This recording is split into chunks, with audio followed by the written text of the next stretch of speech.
Here, we're talking about a massive conspiracy, a group of individuals coming together. I think her RICO charges support that narrative. So what she wants us to take from this indictment is that all these people coordinated, conspired, worked together to try to overturn this election. Yeah.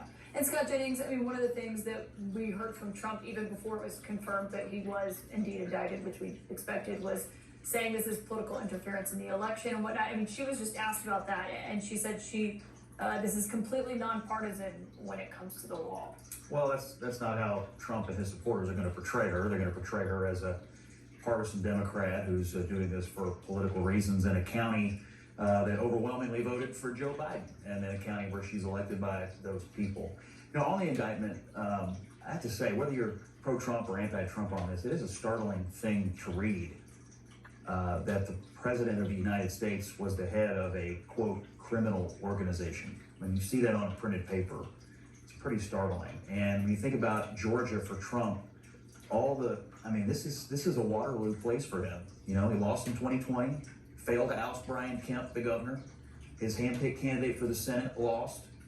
And now he's indicted in this sprawling indictment. And so you think about the role that the state of Georgia may play in his ultimate downfall or resurgence if he somehow beats all this. And I'll just say one final issue.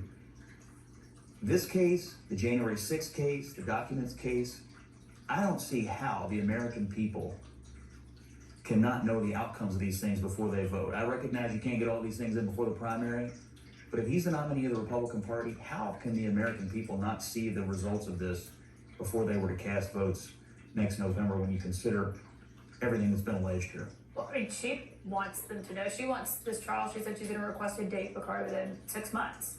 Yeah, but I want to push back a little bit on the narrative about the number of defendants that she actually indicted and the biting off this big apple. When you look at what Fani has done over her tenure there, whether or not it's YFN, whether or not it's YSL, two very large, well-known rap groups in Atlanta, Georgia, she's actually indicted Young Thug right now, and our viewers are like Googling like crazy, who is Young Thug? All of them at one time. It's like the longest jury selection process going on right now in a RICO conspiracy case. And yes, it's taking more time than 6 months. And so I do think that she can handle this. I do think that she can indict all of these individuals at one time. I think that Fani's issue is going to be when you try to get this done in 6 months, to Scott's point. But this was also a very thorough process. Many times when you see a civil rights case or when you see something happen, let's not forget that I believe this incident occurred, or this incident conspiracy began, one day after she was elected. We want people to rush the judgment. She actually had a grand jury that was in place for months. Although the grand jury did not have the power to indict, the grand jury was in place for months with the power to subpoena, the power to investigate. This is a very thorough investigation. That's why when you look through this and you read it, I'm like, it gets juicy around Act 30, 31. I mean, you can pick out which one of these is your favorite character. And I also think that there's going to be a sympathetic figure throughout all of this. People are going to start to look. I mean, we hear Donald Trump's name, we hear Fani Willis's name. She's a bad, bad woman. I love her. We want to protect her.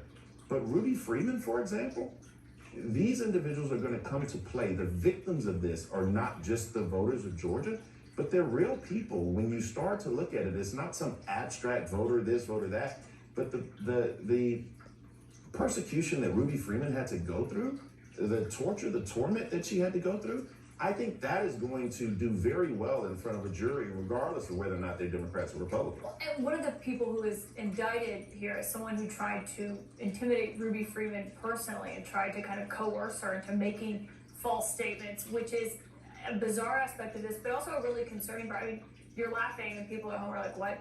It's Kanye West's former publicist, I believe, is one of the 19 that is bylines of this. I mean, you got to dig a little bit. I mean, you not only have that, but you have one of the coordinators for Black Voices for Trump. I mean, this entire conspiracy let's back up a minute. I mean, this is going to be one of the few trials in everything you're going to be able to see live on TV.